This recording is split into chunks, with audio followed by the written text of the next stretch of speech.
solve the following equation. So we have a pair of simultaneous equations here where P and Q are the unknown.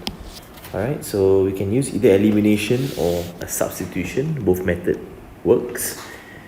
So let's practice substitution. So from equation 2, P will be equals to 3 minus Q. So this will become our new third equation, which we can then use to sub number 3 into 1. 2P plus 5Q is equals to 0. So we expand this. 2 times 3 is 6. 6 minus 2Q plus 5Q is equals to 0. Negative 2 plus 5 is positive 3. So positive 3Q equals to 0. 3Q will be negative 6. Q is negative 6 over 3.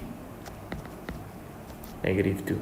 Okay, and then from there we can find P by using the third equation right here.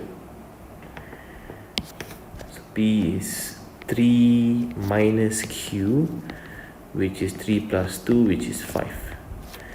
So therefore P is 5, Q is negative 2. Final answer.